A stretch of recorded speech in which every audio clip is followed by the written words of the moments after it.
31st night উদযাপন ও এই উপলক্ষে নেওয়া নিরাপত্তা ব্যবস্থার খবর জানাতে গুলশান এলাকা থেকে যুক্ত হচ্ছেন সহকর্মী সাজিদ সরকার। সাজিদ, 31st নাইট উদযাপন ঘিরে গুলশানে কেমন আয়োজন দেখছেন, আর অপ্রীতিকর পরিস্থিতি এড়াতে এলাকায় কেমন নিরাপত্তা ব্যবস্থা নেওয়া হয়েছে জানাবেন।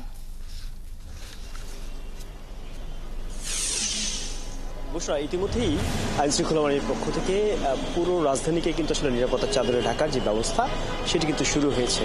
আপনি জানেন যে গুলশান এলাকার যে প্রবেশ পথগুলো রয়েছে সেই প্রবেশ পথগুলো রাত 8টার পর একেবারেই বন্ধ করে দেওয়া হবে। বিশেষ করে খোলা রাখা হবে শুধুমাত্র কাকলি বনানী যে সিগন্যালটি রয়েছে, একই সাথে মহাখালী আমতলা যে সড়কটি রয়েছে বাজার সেই সড়কটি খোলা থাকবে। বাকি সড়ক প্রবেশ পথ এবং বের হওয়ার পথ সবগুলি বন্ধ করে দেওয়া হবে।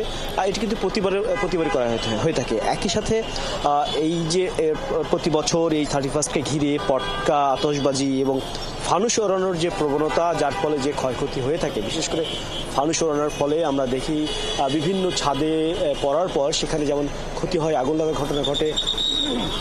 একই সাথে গাছপালার উপর পড়ে গাছপালার ক্ষতি এবং পশু পাখির ক্ষতি হয়।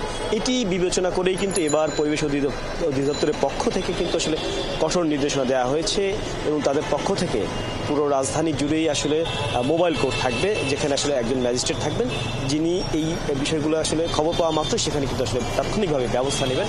একই সাথে পুলিশের পক্ষ থেকে কিন্তু 3000 বাড়তি পুলিশ মোতায়েন করা হয়েছে প্রতিটি অলিগলিতে এবং প্রধান সড়কগুলোতে কিন্তু আসলে চেকপোস্ট বসানোর মাধ্যমে।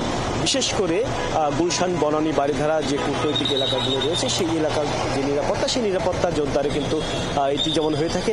একই সাথে কিন্তু এই বছর আসলে কোনো ধরনের নাশকতা যেন না ঘটে, বাড়তি না, সে কারণে কিন্তু আসলে বাড়তি নিরাপত্তার ব্যবস্থা নেওয়া হয়েছে। আপনি জানেন যে ডিএমপির পক্ষ থেকে কিন্তু আসলে ইতিমধ্যেই 11টি দফা দেওয়া হয়েছে, যে দফার মধ্যে বলা হয়েছে, একেবারে স্পষ্ট করে বলা হয়েছে যে আসলে কোনো ধরনের পটকা, আতশবাজি, রকেট বোমা কিংবা ক্লাস্টার বোমা এটি যারা আসলে ব্যবহার করবেন, আমরা দেখে থাকি বিশেষ করে রাত 12টা বাজার সঙ্গে সঙ্গে কিন্তু আসলে এটি পুরো রাজধানী জুড়ে কিন্তু আসলে প্রতিটি বাসার ছাদে এবং বিভিন্ন এলাকায় কিন্তু ছড়িয়ে থাকে।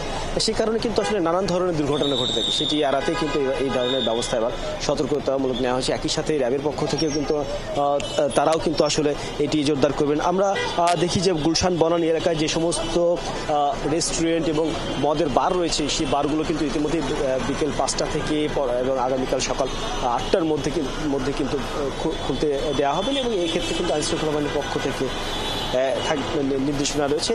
যদি খোলা থাকে সেগুলোর বিরুদ্ধে কিন্তু আসলে ব্যবস্থা নেওয়া হবে। সাজিদ, অনেক ধন্যবাদ। আপনি নিশ্চয়ই থাকবেন সেখানে। আমরা সবশেষ জানার জন্য নিশ্চয়ই পরবর্তীতে আবার আপনার কাছে ফিরবো।